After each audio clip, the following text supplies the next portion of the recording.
नमस्कार। आज आप लोग चैता गीत सुनिए, अच्छा लगे तो लाइक एवं शेयर कीजिएगा।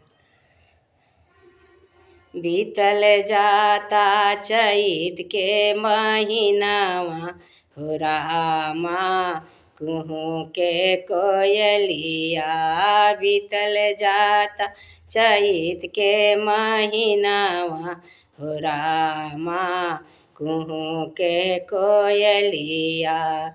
कुहू के कोयलिया हो, कुहू के कोयलिया। कुहू के कोयलिया हो, कुहू के कोयलिया। सूतल पिया के जगावे, हो रामा कोयली तोरे बोलिया। सूतल पिया के जगावे, हो रामा कोयली तोरे बोलिया। कोयली तोरे बोलिया हो, कोयली तोरे बोलिया।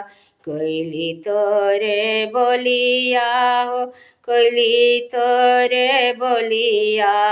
सूतल पिया के जगावे, हो रामा कोयली तोरे बोलिया।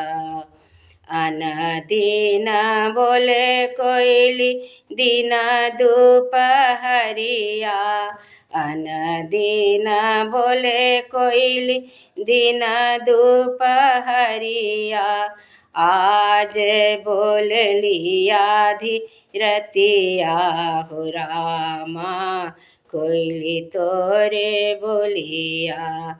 आज काहे बोले आधी रतिया, हो रामा कोयली तोरे बोलिया।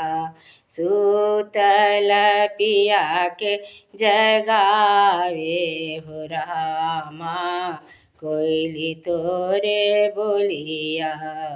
कोयली के बोली सुनी पिया मोरा जागल। कोयली के बोली सुनी पिया मोरा जागल।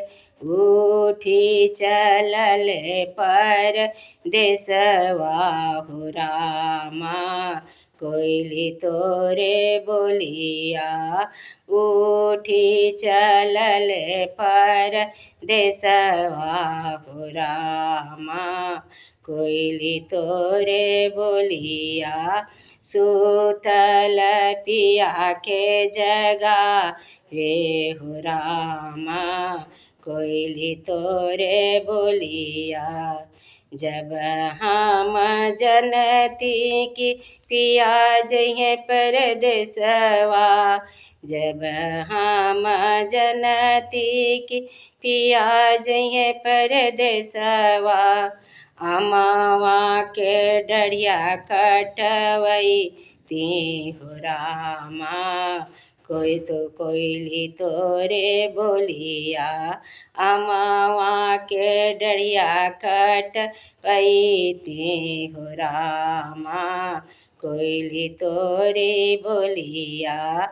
सूतल पिया के जगावे, हो रामा कोयली तोरी बोलिया। सूतल पिया के जगावे, हो रामा कोयली तोरी बोलिया। कोयली तोरी बोलिया हो, कोयली तोरे बोलिया। सूतल पिया के जगावे, हो रामा कोयली तोरे बोलिया। सूतल पिया के जगावे, हो रामा कोयली तोरे बोलिया।